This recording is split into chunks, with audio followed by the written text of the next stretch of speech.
बहुत समय पहले की बात है। कभी किसी गांव में दो भाई रहा करते थे। एक भाई जितना अमीर था, दूसरा भाई उतना ही गरीब था।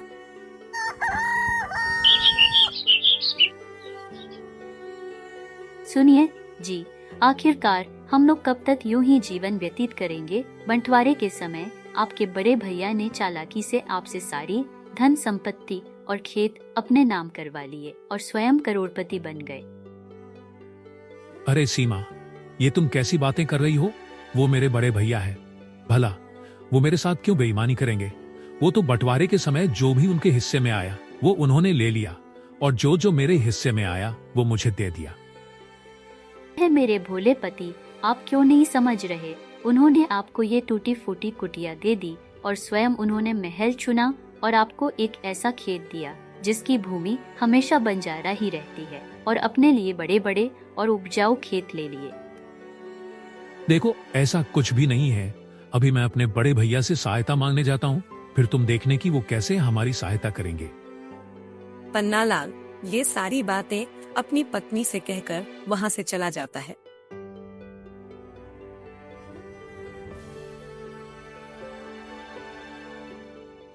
और गांव में मौजूद एक बड़ी सी हवेली में जाता है जो कि उसके भाई की थी। बड़े भैया, मैं बहुत परेशान हूँ। इस समय मेरे पास कोई भी रोजगार नहीं है, इसीलिए मैं आपके पास कुछ पैसे उधार मांगने के लिए आया हूँ। कृपया करके आप मेरी सहायता कर दीजिए मेरे भैया। अरे भला मैं तुम्हारी सहायता क्यों करूं? जब हम अलग अलग हो गए हैं तो अब मुझे तुमसे कोई लेना देना नहीं है, इसीलिए मैं तुम्हें एक फूटी कौड़ी भी नहीं दे सकता। चलो जाओ यहाँ से बाहर। भैया, आप ये क्या कह रहे हो? जो भी मैंने कहा है वह बिल्कुल सत्य कहा है। अब जल्दी से निकलो यहाँ से, नहीं तो मैं नौकरों से धक्का मारकर बाहर फेंकवाता हूँ तेरे को। पन्नालाल अपने बड़े भैया के यहाँ से निकल आता है और आज उसे पता चल जाता है कि जो कुछ भी उसकी पत्नी उसके बड़े भैया के बारे में कहती थी वो बिल्कुल सच था।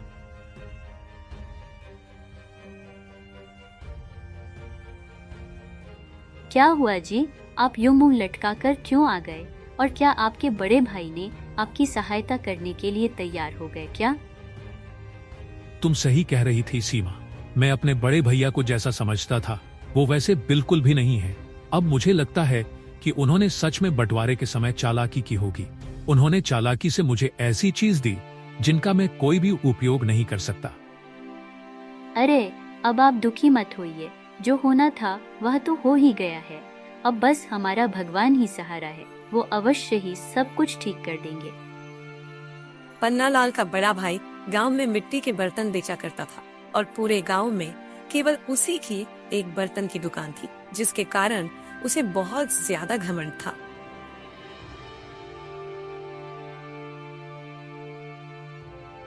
अरे भैया, ये बर्तन कैसे दिए? आखिर इनका क्या मूल्य है, बताइए भैया। 100 रुपए का एक बर्तन है, अगर लेना है तो बोलो, नहीं तो चलते बनो यहाँ से। अरे भाई, क्या बात है? एक तो इतने महंगे बर्तन दे रहे हो, ऊपर से अकड़ तो देखो। और आखिर क्या तुम्हारे बर्तन जादुई हैं जो इनकी इतनी ज्यादा कीमत बता रहे हो? ये ज्यादा मुंह मत चलाओ। क्या तुम्हें पता नहीं है कि इस गांव में केवल मेरी ही एक बर्तन की दुकान है, इसीलिए मैंने हर एक बर्तन की कीमत 100 रुपए रखी है। तुम इस बात का फोर्ट फायदा उठा रहे हो कि तुम्हारे अलावा इस गांव में दूसरा और कोई नहीं है। हे भगवान, इस गांव में और कोई बर्तन बेचना शुरू कर दे जिससे इस हीरा लाल का घमंड चकनाचूर हो जाए। इतना कहकर वो व्यक्ति बाहर से चला जाता है और दूसरी ओर पन्नालाल काम की तलाश में यहाँ वहाँ भटक रहा था।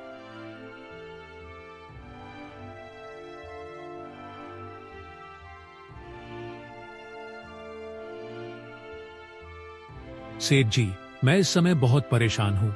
मुझे अपने परिवार का पालन पोषण करने के लिए पैसों की आवश्यकता है, इसीलिए क्या आप मुझे अपनी दुकान पर कोई काम दे सकते हो? सेठ जी, आप मुझे जो भी काम दोगे मैं वो काम बहुत ही ईमानदारी से करूंगा। क्या तुम पन्नालाल हो, हीरा लाल के छोटे भाई? हाँ सेठ जी, आपने सही कहा, मैं वही हूँ। भाई, मैं जानता हूँ कि कैसे तुम्हारे बड़े भाई ने तुम्हारे साथ बेईमानी करी है। देखो भाई, मैं तुम्हें काम तो दे दूंगा, परंतु तुम वो काम क्यों नहीं कर रहे हो जो तुम्हारे यहाँ काम बरसों से होता हुआ आ रहा है? सेठ जी, आखिर आप कहना क्या चाहते हो? मुझे कुछ समझ नहीं आ रहा है। अरे पन्नालाल, तुम एक कुमार हो तो तुम मिट्टी के बर्तन बनाकर क्यों नहीं बेचते? वैसे भी तुम्हारे बड़े भाई के अलावा इस गांव में और कोई मिट्टी के बर्तन बनाकर नहीं बेचता है। तुम भी एक बार प्रयास करो, क्या पता तुम सफल हो जाओ, क्योंकि तुम्हारे बड़े भैया बहुत ज्यादा दामों में बर्तन बेचते हैं। सेठ की इतनी बात सुनकर वो वहाँ से चला जाता है और सीधे अपने घर आ जाता है। क्या हुआ जी? क्या आपको आज कोई काम मिला जिससे हमारे घर में रोटी बन सके, या फिर प्रतिदिन की तरह आज भी निराशा ही हाथ लगी है? नहीं सीमा, ऐसा नहीं हुआ। आज जब मैं एक सेठ की दुकान पर गया तब उन्होंने मुझे बताया कि तुम एक कुमार हो, इसीलिए तुम मिट्टी के बर्तन बनाओ और उन्हें बेचो। उसे तुम्हारे यहाँ जो भी परेशानियां हैं सब धीमे धीमे करके दूर हो जाएगी। ये विचार हमारे दिमाग में पहले क्यों नहीं आया? ये सच में बहुत अच्छा विचार है। मैं सोच रही हूँ कि हम आज से ही बर्तन बनाना शुरू कर देते हैं, क्योंकि कहते हैं ना कि शुभ काम में देरी कैसी।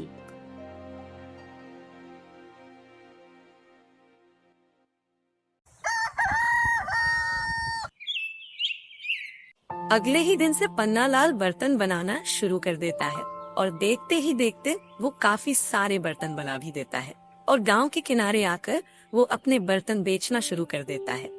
बर्तन ले लो, आई भाइयों बहनों बर्तन ले लो। अगर आप एक बार बर्तन लोगे तो बार बार आओगे। पन्नालाल की पुकार सुनकर वहाँ काफी सारे व्यक्ति आते हैं और उसके बर्तनों की प्रशंसा करते हैं।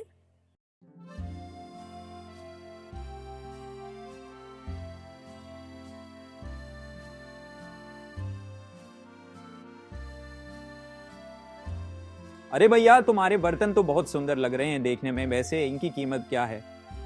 भाई, आप कोई भी बर्तन ले लीजिए, प्रत्येक बर्तन आपको 10 रुपए में ही मिलेगा। ये तो बहुत अच्छी बात है। एक तुम हो जो बिल्कुल सही दाम बता रहे हो और एक तुम्हारा बड़ा भाई है जो ज्यादा दम तो बताता ही है, ऊपर से अकड़ भी दिखता है।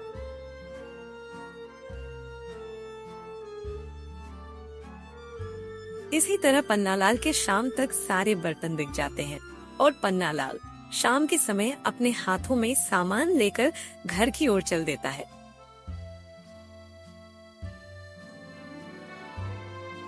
ये लो सीमा, राशन आज मैं दाल चावल लाया, इसलिए आज तुम हमारे लिए जल्दी से गर्मा गर्म दाल चावल बना लो। और अब हमें परेशान होने की कोई भी जरूरत नहीं है, क्योंकि अब हमारा काम काफी अच्छा चलने लगा है। मैंने आज सुबह जितने भी बर्तन बनाए थे वो सभी बर्तन बड़ी आराम से बिक गए। ऊपर से बर्तन बिकने के बाद कुछ लोग आए थे तो मैंने उनसे कहा कि मैं उन्हें कल बर्तन बना कर दे दूंगा। अब भगवान करे कि हमारा काम ऐसा ही चलता रहे। वाह रे वाह, ये तो सच में बहुत अच्छी बात है। भगवान का लाख लाख धन्यवाद जो उन्होंने हमारी सुन ली। चलिए अब आप हाथ मुंह धो लीजिए जब तक मैं भोजन तैयार करती हूँ। दोनों ने मटर पनीर बनाकर खाया और रात को सो गए।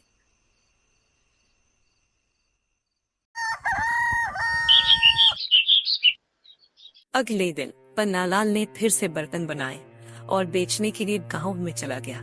इसी तरह समय बीतता जाता है और पन्नालाल की आर्थिक स्थिति पहले से ठीक होने लगती है। वहीं दूसरी तरफ पन्नालाल का बड़ा भाई उसकी कामयाबी को देख जलने लगता है। इस पन्नालाल के बच्चे का कुछ तो करना ही पड़ेगा, क्योंकि जब से इसने ये मिट्टी के बर्तन बेचना शुरू किया है तब से मेरे यहाँ कोई भी बर्तन खरीदना तो छोड़ो, देखने तक नहीं आता। और यदि ऐसा ही चला रहा तो वो दिन दूर नहीं जब मुझे उन्हें बर्तनों में भीख मांगना पड़ेगा। आप हमेशा अपने छोटे भाई के बारे में इतना बुरा क्यों सोचते हो? वो आखिरकार आपका भाई ही तो है। अगर उसकी पहले से अच्छी स्थिति हो रही है तो आपको खुश होना चाहिए, लेकिन आप तो ऐसे दुखी हो रहे हैं जैसे मानो कि आपका वो कोई खूनी दुश्मन हो। गाय तुम चुप करो, बड़ी आई पन्नालाल की वकालत करने वाली। अगर मैं अभी कुछ नहीं किया तो एक एक रोटी को तरस जाओगे, समझे तुम। फिर एक दिन जब हीरालाल अपने घर के बाहर किसी से बात कर रहा था तभी वहाँ पर एक साधु जी आते हैं। बेटा, ओ बेटा, 2 दिनों से मैंने कुछ भी नहीं खाया है, इसीलिए तुम मुझे कुछ खाने के लिए दे दो। बेटा, तुम्हारा बहुत उपकार होगा। अरे मेरे पास कुछ नहीं है, चलो जाओ यहाँ से। पहले से ही मेरा दिमाग बहुत ज्यादा खराब है, ऊपर से तुम भी आगे मेरा दिमाग खराब करने के लिए निकले यहाँ से।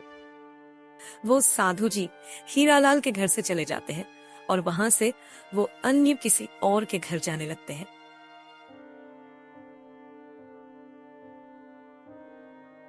अरे सीमा, सुनती हो, जल्दी से मेरे लिए खाना लाओ, मुझे काम पर भी जाना है। बस 1 मिनट और रुक जाइए।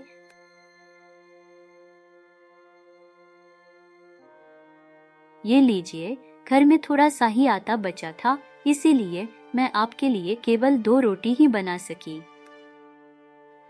सीमा, अगर मैं ये दोनों रोटियां खा गया तो फिर तुम क्या खाओगी?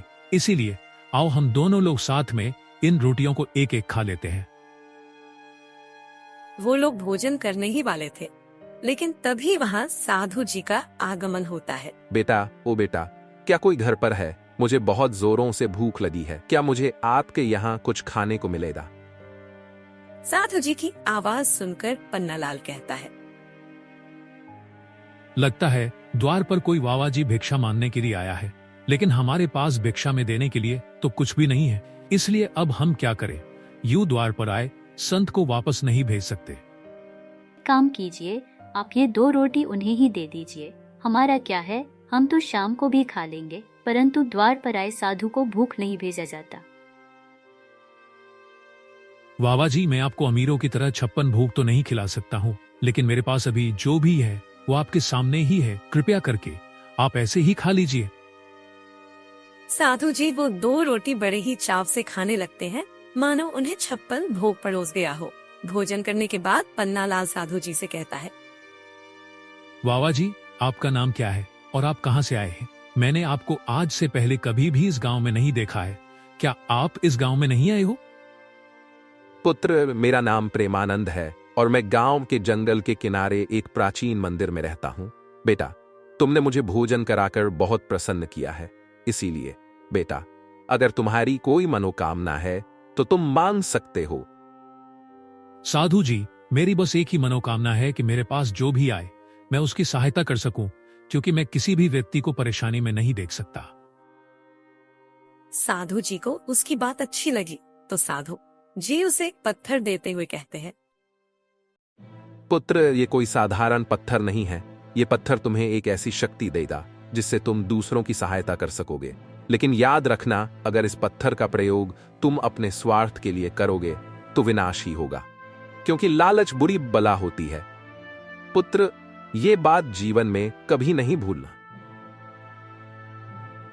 इतना कहकर वो साधु जी वहाँ से चले जाते हैं और जादुई पत्थर की सहायता से पन्नालाल ने बहुत सी शक्तियाँ पाली। वो लोगों की समस्याएं हल करने लगा। कई खेतों में पानी नहीं था तो वो बारिश बुला लेता, और अगर कहीं किसी के भी घर आग लगी होती तो वो उसे तुरंत बुझा देता। गांव में उसकी चर्चा होने लगी और ये बात उड़ते उसके भाई तक पहुंच जाती है। अरे हीरालाल भाई, तुम्हारा छोटा भाई तो बड़ा शक्तिशाली हो गया है। जहाँ जहाँ बारिश नहीं हो रही है वहाँ वहाँ वो बारिश करवा देता है, और अगर किसी के घर में आग लग जाती है तो वो उसे आपको भी सेकंड में बुझा देता है। ये सारी बातें सुनकर हीरालाल आचार्य से चौंक जाता है।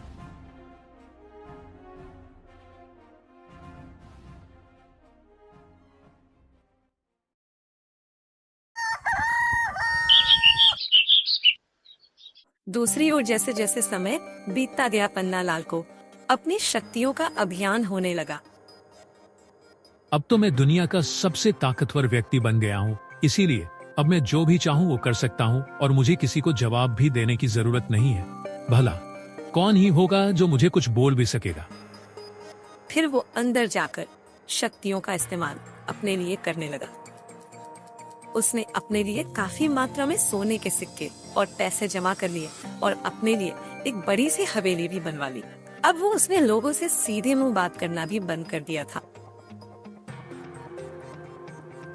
अरे पन्नालाल भाई, जल्दी चलो, मेरे घर में आग लग गई है। अब तुम ही कुछ कर सकते हो। जल्दी चलो भाई, मेरा सारा सामान जल रहा है। भाई, क्या सोच रहे हो? जल्दी चलो भाई। मैं क्यों जाऊं? जब घर तुम्हारा जल रहा है तो तुम्हें ही बुझाना चाहिए ना। मैं क्या सिर्फ तुम लोगों की सहायता करने के लिए ही पैदा हुआ हूँ? क्या मेरे पास मेरा कोई काम नहीं है? चलो निकलो यहाँ से, मेरे पास बहुत काम है।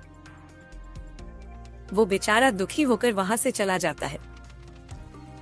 फिर जब पन्नालाल एक किसान के खेतों के रास्ते से जा रहा था तो वो किसान पन्नालाल को रोकते हुए कहता है, अरे पन्नालाल भैया, सही हुआ तो मुझे सही समय पर मिल गए। मैं तुम्हारे पास आने ही वाला था। भैया, बात यह है कि मैंने अपने खेतों में फसल तो बी दी थी, लेकिन कई दिन हो गए हैं, बारिश का नामो निशान नहीं है। अगर ऐसा ही रहा तो भैया मेरी सारी फसल सूख जाएगी। इसीलिए भैया केवल आप ही हो जो बारिश करवा सकते हो। चलिए मेरे खेत में। अरे भाई, ये बारिश करवाने की तुम मुझसे क्यों कह रहे हो? भला मैं तुम्हारी सहायता क्यों करूं? मुझे इसमें क्या मिलेगा? मेरा इसमें क्या फायदा होगा? और अगर तुम्हें बारिश की समस्या है तो तुम राजा के पास जाओ ना, मैं थोड़ी ना इस गांव का राजा हूँ। पन्नालाल की घमंडी बातें सुनकर वो किसान दुखी हो जाता है और पन्नालाल भी वहाँ से चला जाता है। उसके ऐसे घमंडी स्वभाव को देखकर सभी गांव वालों ने उससे दूर रहना शुरू कर दिया था और उसकी शक्तियाँ भी कमजोर पड़ने लगी थी। ये मेरे साथ क्या हो रहा है? अब मेरे पास पहले जैसी शक्तियां क्यों नहीं रही? अब मैं अपनी शक्तियों से बारिश और पैसे, हीरा मोती क्यों नहीं बनवा पा रहा हूँ? और दूसरा काम भी नहीं हो रहा। पन्नालाल स्वयं से ये सारी बातें कर ही रहा था, तभी वहाँ फिर से साधु जी प्रकट हो जाते हैं। पन्नालाल, मैं तुम्हें चेतावनी दी थी कि अगर तुम इस पत्थर का प्रयोग अपनी स्वार्थ के लिए करोगे तो अच्छा नहीं रहेगा, लेकिन तुमने फिर भी मेरी बात पर ध्यान नहीं दिया। बेटा, अब तुम्हारे पास केवल दो ही रास्ते हैं। या तो तुम अपनी शक्तियां छोड़ दो और साधारण जीवन जियो, या फिर तुम अकेले रहो और विनाश का सामना करो जो अभी आने वाला है। साधु जी, मुझसे सच में बहुत बड़ी गलती हो गई। मैंने अपनी शक्तियों के घमंड में आकर ना जाने कितने लोगों को बुरा भला कहा।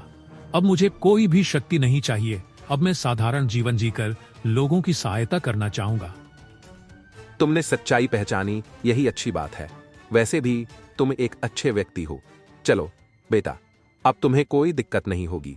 अब आराम से अपना जीवन व्यतीत करो और फिर से तभी दूसरों के साथ बुरा व्यवहार मत करना।